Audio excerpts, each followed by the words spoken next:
Hello, my friends. Welcome once again to Kardec Radio. This is Spiritism, a closer look, and we do this once again every Wednesday at 7 p.m. Eastern Time. I'm Luiz Lima, your host for tonight, broadcasting from Orlando, Florida. And in this program, we are going to take a closer look at the globe at war. The planet is facing wars everywhere. We see wars and conflicts popping up everywhere on the planet. So what is a spiritist take on war and conflicts and all of that? This is what we are going to address tonight. So one thing that we need to I think start with is, what do we in this program, what do we mean by war? Because if you analyze the word war today, it carries a relatively broad meaning. For example, I can say I'm at war with my neighbor, I'm at war with my boss, and that's not war in the classic sense. So our definition of war for this program is the classic definition, the classic sense that war is this armed conflict. And not only that, it's a collective manifestation. So it's not one person to another, it's not one to one. That's not what we are going to cover here today. We are talking about collective armed conflict. It would be nice if we could find some statistics about how many wars have we had so far in the history of humanity. Of course, nobody has that number for sure, but there are some estimates based on a lot of things, on fragmented information from, the old days and ancient peoples. So we get to a general, I would say, sense of how many of these wars. It is estimated that throughout the history of humanity, we have had more than 10,000 wars, including not only global wars, but also tribal, wars. They're still at wars because they're still group versus group, and they are armed conflicts. That's our definition here for the program, but not necessarily a nation against a nation. It could be a city against a city, for example, or in the very old days, a relatively large tribe against another tribe. There is also an estimate that since 1816, so that's almost 200 years, right? There were 500 major wars.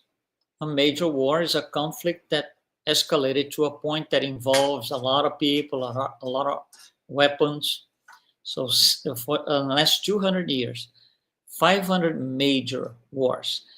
And also, there's another statistic that says since 1946, it's relatively recent, since 1946, we have had over 1,000 armed conflicts.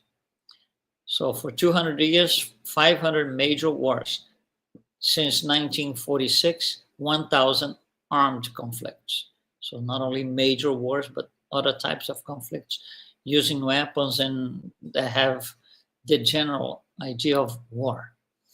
So that, to say that we have had tens of thousands of wars, it could even be a conservative estimate. And those range in scale, from something not so bad to something horrific. It ranges in duration from a few days to a few years, maybe more. So clearly, regardless of the number, clearly, war is a recurring element in the history of humanity. It's almost like if wars were in the DNA of humanity. It sounds absurd, but if you look at the statistics, if you look at the numbers, if you look at the world out there, that's what it seems like, unfortunately. And there are different types of wars. We had these in the very beginning of humanity, before even recorded history, we had these tribal wars and prehistoric conflicts that we don't have too much information on it. We had then ancient wars. Then we go into medieval wars like the Crusades. That's a typical one. Then we go into early modern wars like Napoleon around that time. Then we go into modern wars. Modern wars would be like World War One, World War Two, Vietnam. Those are modern wars, and we have contemporary wars and conflicts, meaning what is happening today. So we have this Syrian civil war, for example. We had Russia versus Ukraine. We have Israel versus Iran, which started last week. So there are all types of wars throughout the entire history, unfortunately.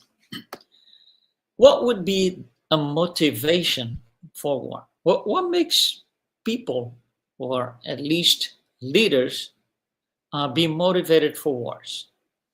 Several things. Some examples: economic interests. I have my economic interests, and somebody else has something which is about the same. They want the same thing I want, and there's a dispute. It starts as a dispute and it escalates. So, economic interests, political dominance, religion, nationalism, materialism, the sense of or desire for ownership. I want something that you have, and I'm going to take it from you. I'm going to just take it away from you. Geographic interests, like territorial demarks, struggle for power, struggle for resources. All of these things, we can go on and on and on, but all of these things are motivations for war. So it's not only one or two things, it's a broad range of possibilities here. So, what exactly happens for what triggers these motivations? The motivations are not really the cause of it. It's just a motivation. It's just what we use to go against somebody else.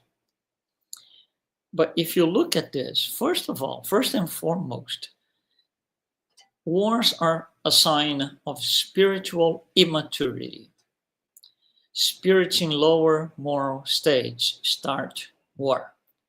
Spirits in lower moral states often influence or participate in the instigation of conflicts and war. They are usually the ones who start, and that's because they are still on a moral level where evil takes precedence over love, over good. Evil takes precedence over good, and they just keep doing evil things and declare wars here and there. So, as a whole, we could say it's ignorance of the law of love.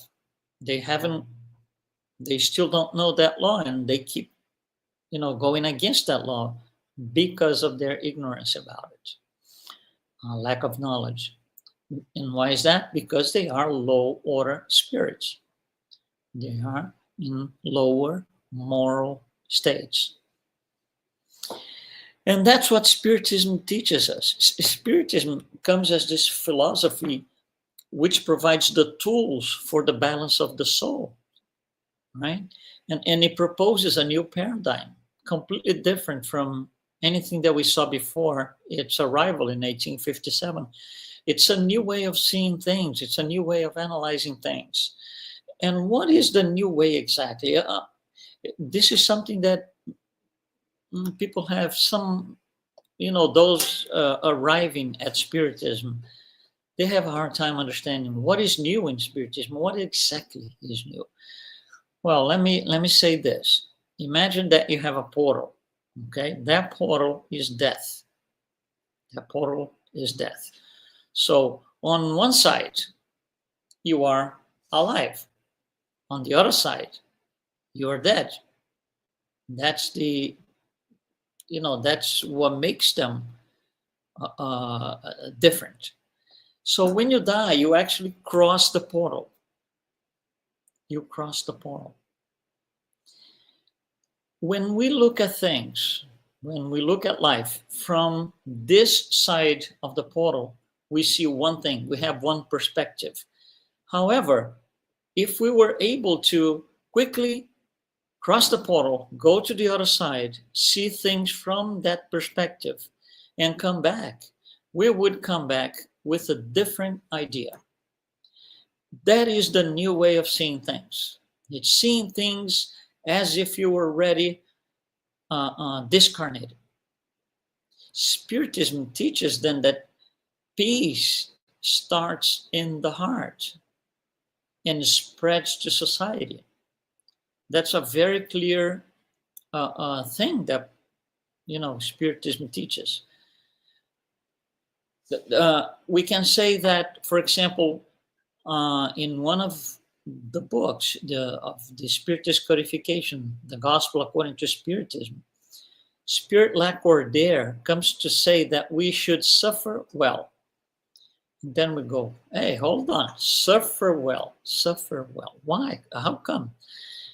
Suffer well is not the intensity, it's not the quantity of suffering that we have to go through.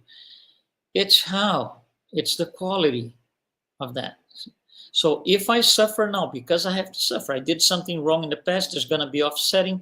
This is my offset for something, for some wrongdoing of the past. Once I need to face that suffering, I'd rather just make the best out of it by learning why, understanding that it's not really good to be going through this and I don't want to do this again. For me not to go through this again, I have to stop doing what I did in the past. And that's what transforms us. So understanding the idea of suffering well, it helps us a lot. So from that perspective, and if we go to the other side of the portal temporarily, like I said, all suffering caused by war is not really in vain, because you can suffer well. You can make that suffering a tool. It becomes a tool. Suffering becomes a tool for transformation. And discarnation in war, those who die in the war, it leads the spirits to a different spiritual condition, depending on the inner moral state, but it will take them as discarnate to a different condition so they can look back at life differently. Maybe I shouldn't have done this, maybe I shouldn't have done that. So it will open our minds to change our perspective. And that's where reincarnation comes about as well, to add to all of this that we are saying. Victims and perpetrators, they often come together. They reincarnate together to resolve, the wrongdoings of the past, past debts, restore harmony, anything in that sense. So they reincarnate together. And not only that, but nations involved in conflicts, the whole nation involved in conflicts, might reincarnate its members, might reincarnate with roles reversed for mutual education. It's more or less like this. I discarnated because on this life, I killed a lot of people. I took a lot of lives. On my next life, I'm not going to take lives anymore. I'm going to save lives. So I can come back as a doctor, a nurse, or something like that. Someone who is going to save lives instead of taking them. And that is why reincarnation explains the continuity of conflicts across generations, one after the other. For thousands of years, we have the same people fighting and at war. The same group of people for 1,000 years, 2,000 years, 3,000 years, 4,000 years, and counting. Why? Because there's a conflict, people die. They go over to the other side and they come back now, but they want vengeance. They didn't suffer well. They didn't make the best out of it. Why am I going through this? Why this is happening? No, so they just come back with the same hatred, with the same feeling of rage and revenge than before. So it never stops. They come together, right? They reincarnate together to resolve the past, and they continue doing the same thing. Maybe they change sides, but still it's the very same thing. And that's why we have 10,000 plus wars in the history of humanity. Of course, there's free will. I don't have to go to war. I don't have to declare war. I can try to resolve things differently. But the worst is those who are in charge of taking people to wars, the leaders of these things, they carry a tremendous karma, because it's not only them, it's a collective free will.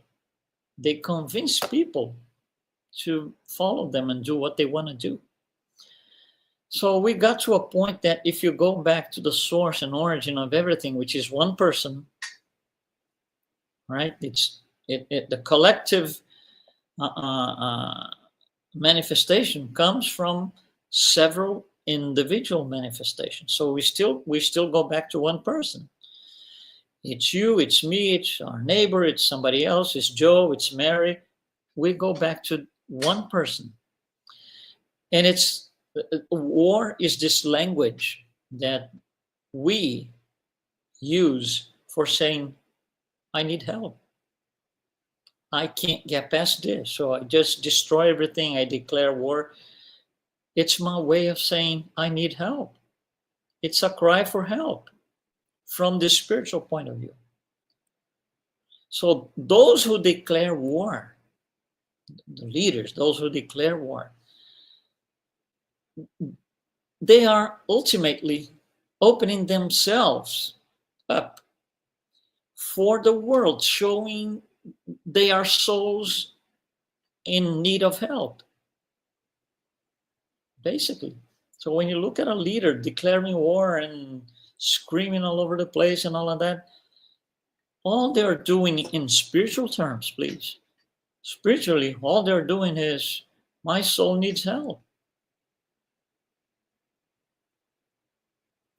It's easy to see that.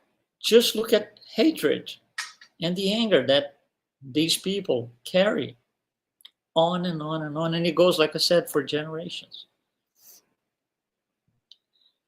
So in the Spirits book, there's a very interesting and direct question that Allan Kardec asks the evolved spirits. Why? Why war?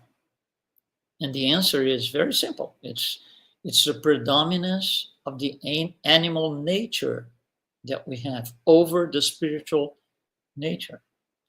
We are still very connected to the animal way of being. We still use a lot of instinct. So the tendency is, as we go along throughout the history of humanity and we go live in our lives, our future lives, the tendency is for wars to become less frequent.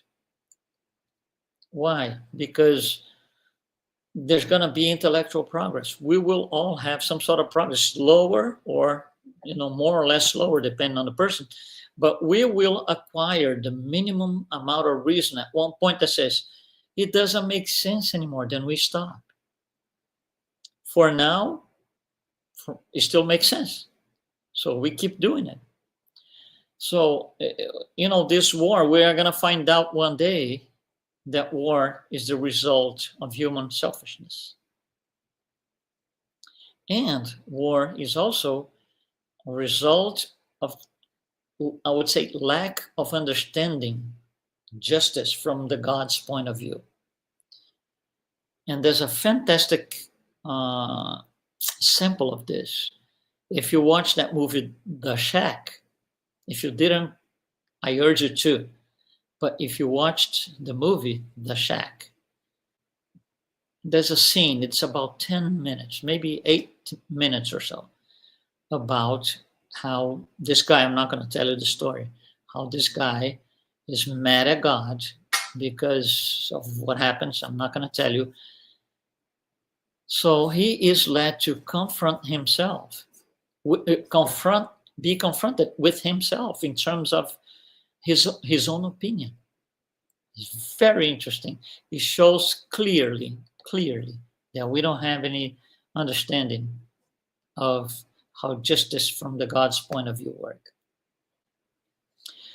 So, in terms of war, all wars have the same origin, spiritual immaturity, as we saw in the beginning.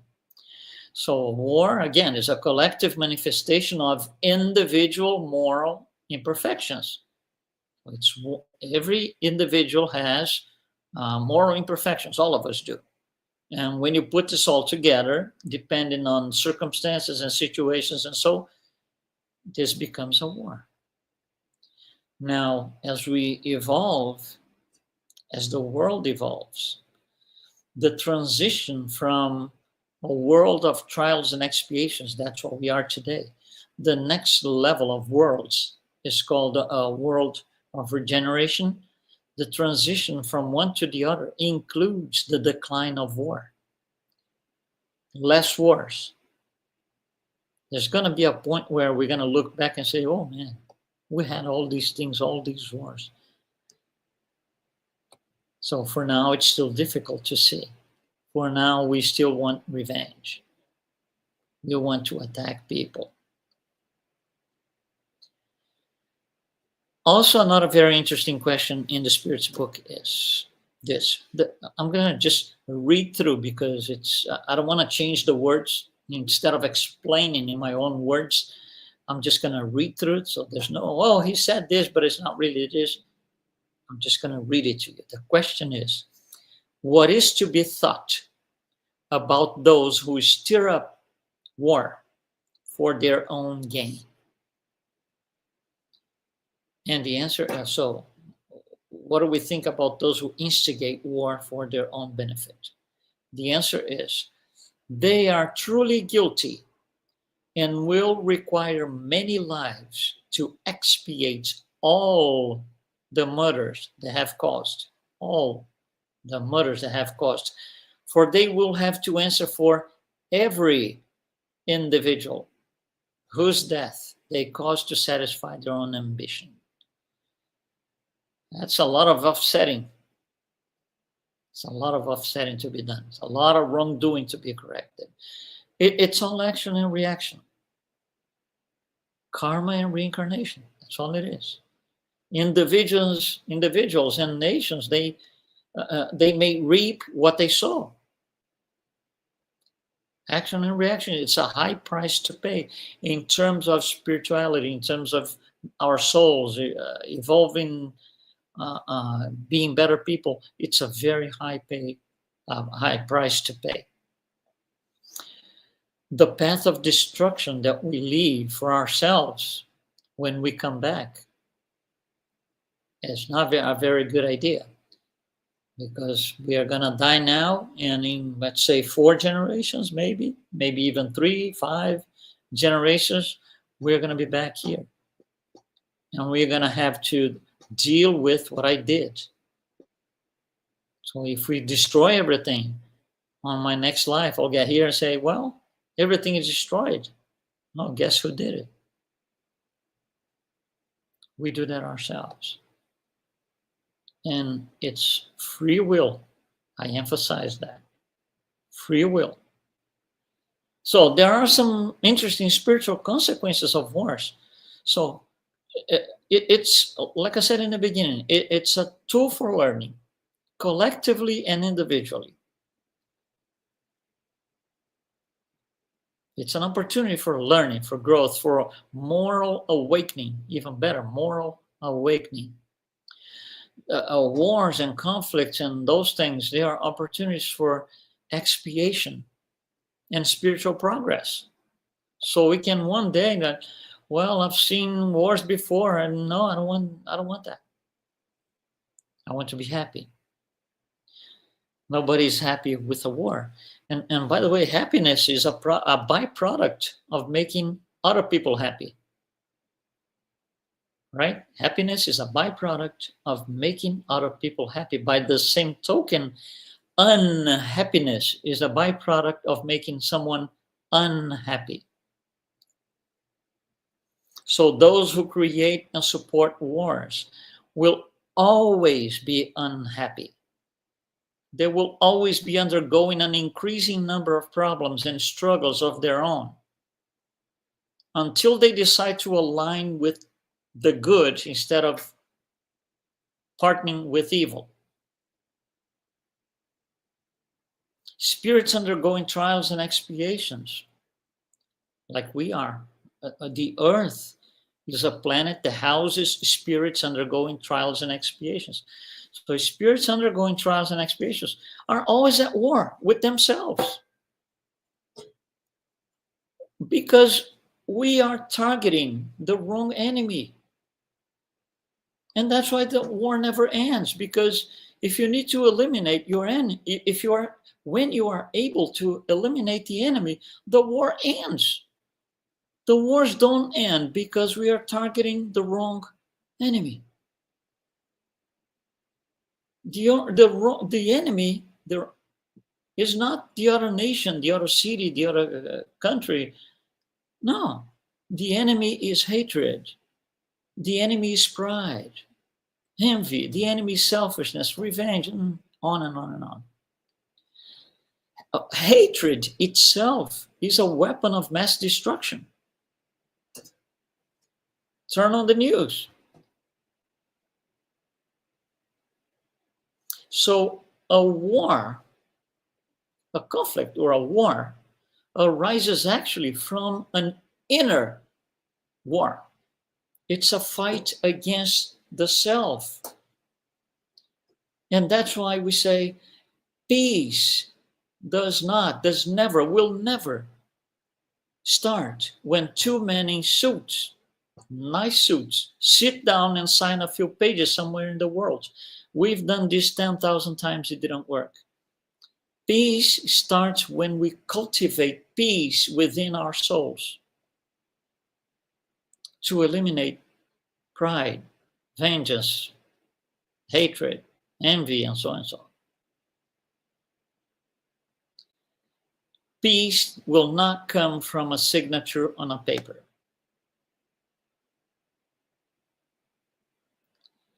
So, since we are at war right now, everywhere, what can we, when I mean we, is not the soldiers, not those who declared war, simple citizens, simple people trying to get by with their lives, you and me. What can we do? We can do a few things. Prayer is probably number one, collective prayer. For those involved in the conflicts. Who are those? 3 types: leaders, victims, and soldiers. Pray for those, collective prayer.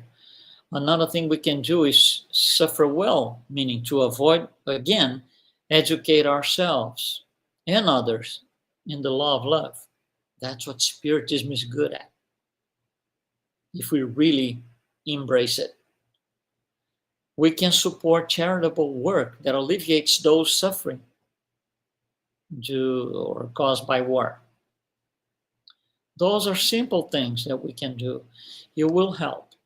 We cannot simply snap our fingers and stop a war. But we can help by doing these things.